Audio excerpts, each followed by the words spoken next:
Here I am, again, reviewing an escape room game by Grand Gamers Guild.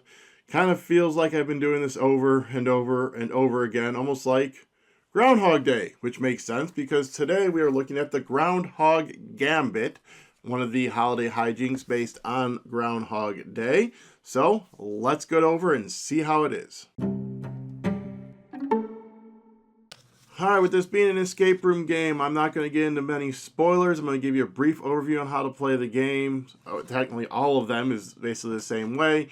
I'll then kind of give you some brief, completely spoiler-free thoughts, move into some stuff that mildly has spoilers, and summarize everything at the end. There will be timestamps down below if you want to just see certain things.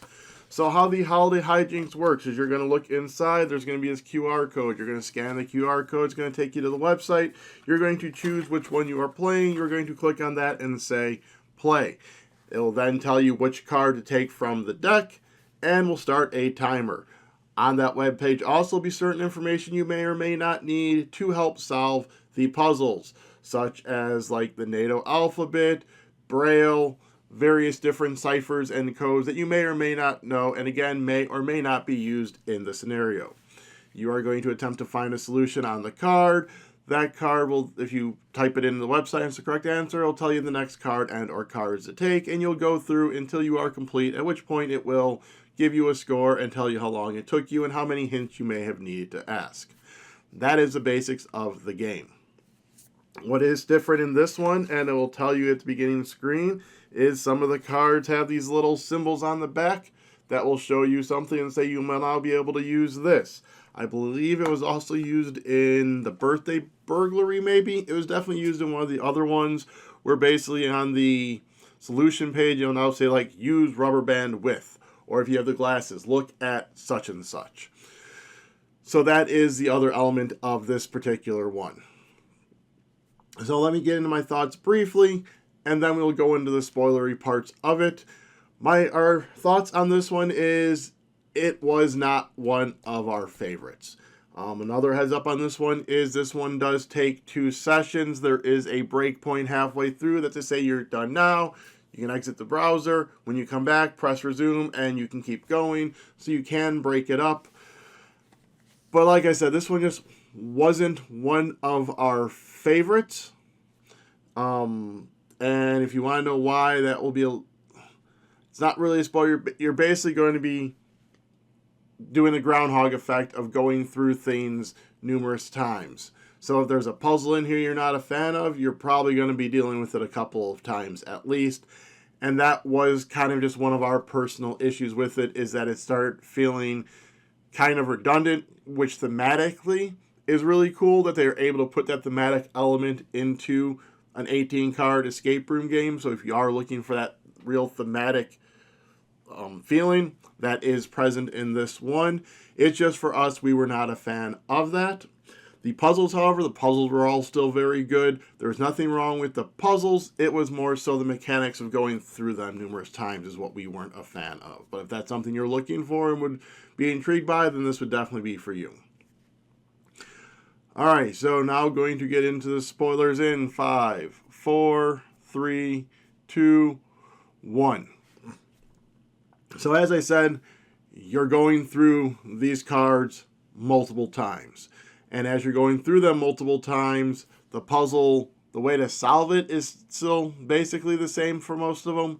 It's just now you have to figure out the new word or the new tweak or maybe some new element to it.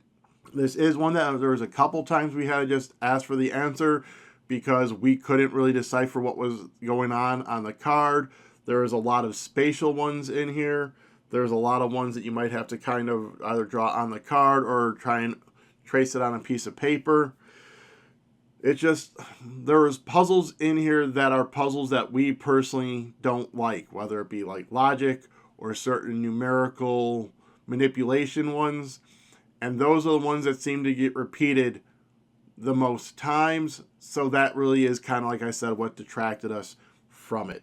On the positive side is if you solve the puzzle once and you know like basically the cipher, the code, the trick, when you come back again, you kind of just have to figure out how to tweak that, so that is helpful.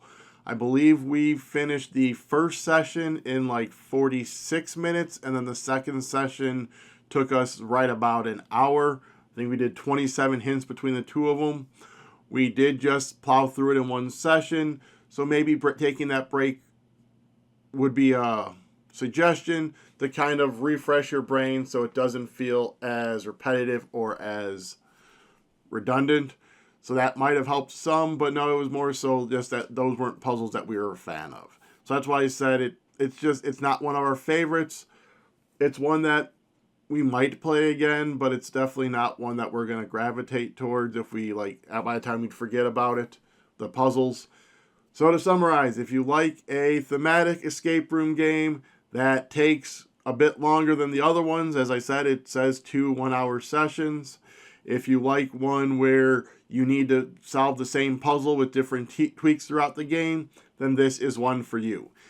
If that doesn't sound like something you enjoy, then this is one that you can pass. If it is one that you did want to get, though, you can check down below, and there is a link to the store for Grand Gamers Guild, where you can purchase this and all the other holiday hijinks games. Down there also is a link to our playlist of all the various holiday hijinks we have covered. We have covered all of them but 2 so far. Those 2 will be coming out later this year, but you can see all the other ones. They even have some bundles. Before or after you check out that playlist, you could also please go ahead and like, subscribe, share, comment, and ring the bell. Let me know if you enjoyed the movie Groundhog Day with Bill Murray. Also down there is a link to our Patreon and our Ko-fi, both of which help support this channel to help continue bringing you the content, the reviews, the playthroughs, etc. that we do on this channel. Alright, so thank you for watching again, and again, and again, and again.